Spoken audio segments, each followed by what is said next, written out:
Alright everybody, we're still not done with this Remington 700. So today we're going to be covering lapping, or pretty much unjamming and unmessing the rifling of this older Remington 700. So today, obviously on the right side of the screen, we're running with my prompt, and on the left we have World of Guns to give you guys a little bit more of a visual of the boomstick. Alright, so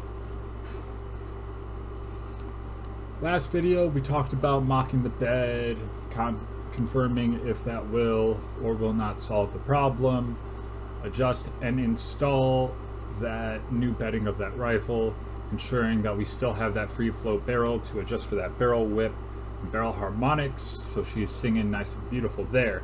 So anyway, let's say in the process of me adjusting, laying that rifle in the bed, I check the bore, or aka down the tube of the barrel.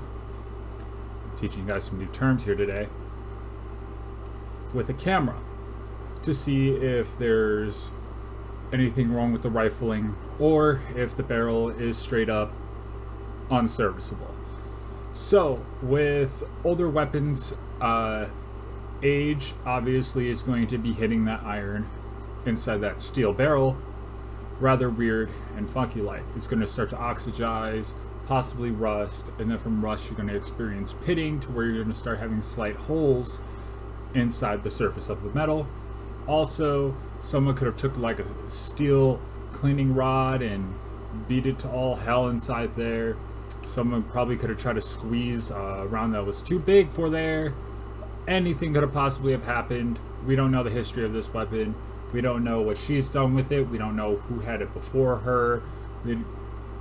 Unknown. So we're just covering all of our bases, right? Being thorough. Trust but verify.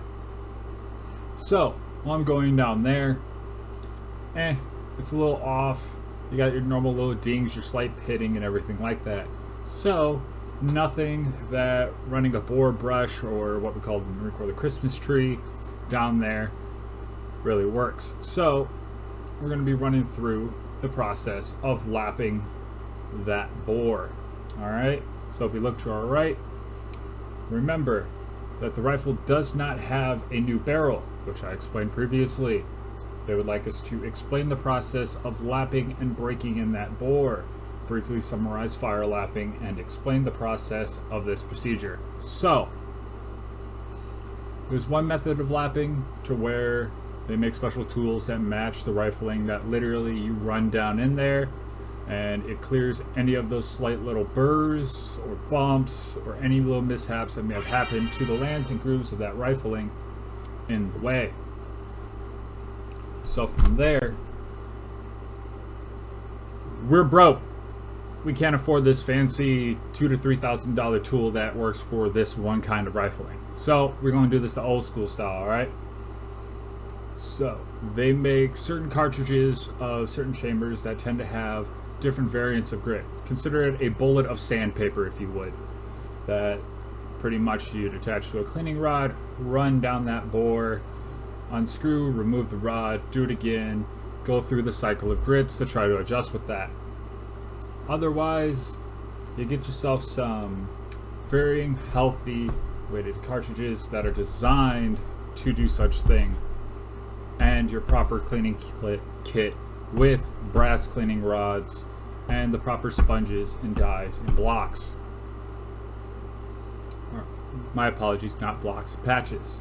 So you'd go through the situation of firing that first round, cleaning the weapon, firing the second round, cleaning the weapon, and continuously checking the bore, because what you're doing is, hold on, let me find my mouse cursor, and like this, zoom right in here,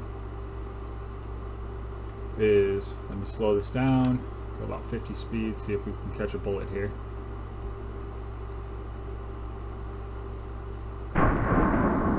So, wow, they don't have the rifling. So there's going to be a series of corkscrews, exactly what's in the 007 intro, to where Agent 47 comes out and there's that little spiral thing.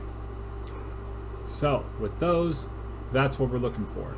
As that round comes through, it grabs and strips those high parts and escapes that debris. We'll go in with those cleaning rods, make sure that there's no leftover carbon, soot, brass, copper, any kind of thing that's with that projectile inside there, and repeat 4 or 5 times until we reach the thing that's suitable. If we cannot reach that suitable level of that, I'd recommend replacing the barrel. It's better to be safe than sorry. It's going to increase the accuracy of that. We're still going to have to lap that bore because something factory new, it's going to still be rough around the edges. We're still going to have to lap, but at least we have the confirmation that the barrel is fresh, it has properly been lapped, it has been replaced. We have confirmation of that. We are insured of that. But make sure that we're rogering up with the customer if we see anything that is necessary to do or to put work in with that. All right. After this, after you do your lapping of your several shots and do that, I'd run through a course of fire of possibly 5 to 6 rounds. Heat up the barrel, make sure everything where it needs to be naturally rested. Go in, follow with another 5 or 6 rounds, and measure the spacing off of that on a rest. Sealed weapon, it's not going to budge.